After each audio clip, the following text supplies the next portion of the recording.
শুনছো? হ্যাঁ বলো কি হইছে? তুমি কাজে ব্যস্ত নাকি? তা তো দেখতে আসো। একটা কথা কইতাম। কি কইবা কও? মানে কইতে চাইলাম ওই যে গুলিস্তান থেকে একটা ফ্যান কিনছিলাম, রেডিমেড আর কি। এখন পইরা দেখি নিচে 4 ইঞ্চি বড়।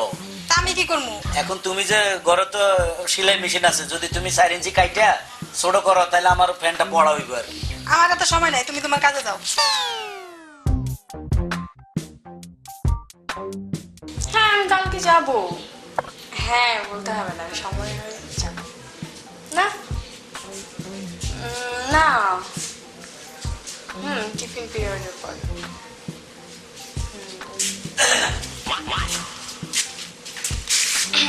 বাবা কিছু বলবা? না, ফোনে কি কার সাথে কথা বলতেছিলি? না কালকে কি পরীক্ষা, তো ওই বিষয়ে আর কি কথা। ও তোর স্কুলে পরীক্ষা, ভালো করে লেখাপড়া করিস। এখন মেয়েরা শোন মা, তোর মতো মেয়েরা যে ক্লাস 4-5-এ পড়ে রেগুলার বয়ফ্রেন্ড নিয়ে রাস্তায় বসে থাকে হাত ধরে। আমি মাঝে মাঝে ব্যায়াম করি তো দেখলে লজ্জা লাগে যে এই বয়সে মেয়েরা লেখাপড়া ছেড়ে রাস্তায় ছেলেদের হাত ধরে বসে থাকে। ওই ধরনের ছেলেদের সাথে কোনো রকমের মিলামিশা করিস না, ঠিক আছে? লেখাপড়া করবি, কারণ এই প্রেম করার ভালোবাসার একটা সময়ের ব্যাপার আছে। যাক, তোরা আমি জ্ঞান দিতে হইব না, তুই লেখাপড়া করতেছ, তোর জ্ঞান হবে। শোন, আমি গুলিস্তান থেকে একটা ফ্যান কিনছি, বুঝছো? এই ফ্যানটা কিনছি, এখন কিনে তো ভালাইছি, এখন পয়রা দেখি নিচে 4 ইঞ্চি বড়।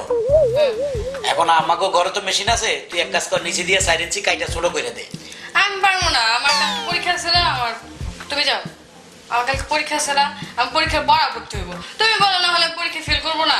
আচ্ছা ঠিক আছে, তুই পারবি না? না আমি পারবো না, তুমি যাও। খালি বিরক্ত করে, ফোনেও কথা বলতেছিলাম তাও। হ্যাঁ বলো। বাবা আসছিল তাই।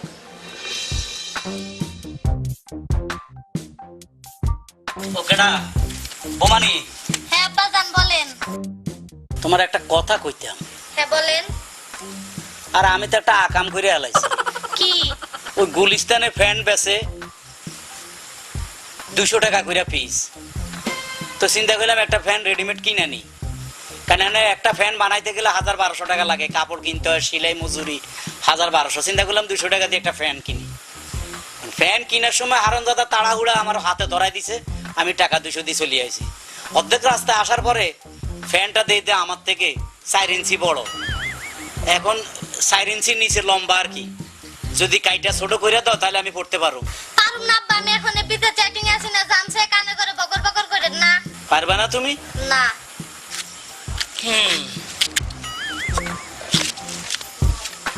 মিনু ভাই, আমি যতটুকু জানি তুমি অনেক ভদ্র একটা সওয়াল, তুমি যেভাবে চলাফেরা করো খুবই গুড একটা সওয়াল।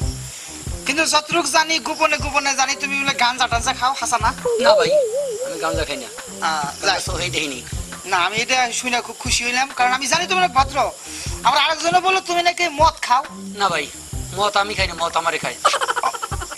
না ঠিক আছে, শোনো, মদ যদি তোমারে খাইতে তুমি শেষ, ওইটা থেকে ঘুরে আসো। যদি পারো ইয়াবা টিবা ইলা খাইবে, ফেন্সি ডিল খাইবে, দামি জিনিস আছে এগুলো খাইবে। ওই সব এই কম দামা বাংলা টাংলা এগুলো খাইবে না, শরীরের পক্ষে খারাপ। এটা ভালো লাগবে। এটা ভালো লাগবে, খাও, টেস্ট খুব টেস্ট। ও একবার খাইলে না সারা রাত মনে হয় যে রাজত্ব যে কোন দিয়ে করতাছি, মানে দুনিয়া আমি চালাইতেছি। তুমি আমার কাছে আসবে। হ্যাঁ সেই মাল তুমি খাও। আচ্ছা তুমি খাই দেখো, দেখবা একদিন খাইবে লাগাতার তোমার 1 মাস খালি খাইতে মন চাইবে মন চাইবে মন চাইবে, আর শরীরটা পেটটা ভরিয়ে খামু। হ্যাঁ পেট ভরে একেবারে চুড়ি বাড়ি খাইবে। কি খাইতেছ সেখানে বসে বসে বাপজান? ও আব্বা, না আব্বা হয়েছে কি, এই যে ছেলেটা রাত দিন 24 ঘন্টা মদ খায়, সেই ব্যাপারে না মানে মদ খায় এই সাজেশন দিচ্ছি। দেখো মদ খাবা না, মদ খারাপ একটা জিনিস, নেশা খারাপ একটা জিনিস, মানুষকে ধ্বংস করে দেয়, এবার সাজেশন দিচ্ছি। কিন্তু রাত করে তুমি এখানে জরুরি ঘটনা কি? তুইও নেশা করস?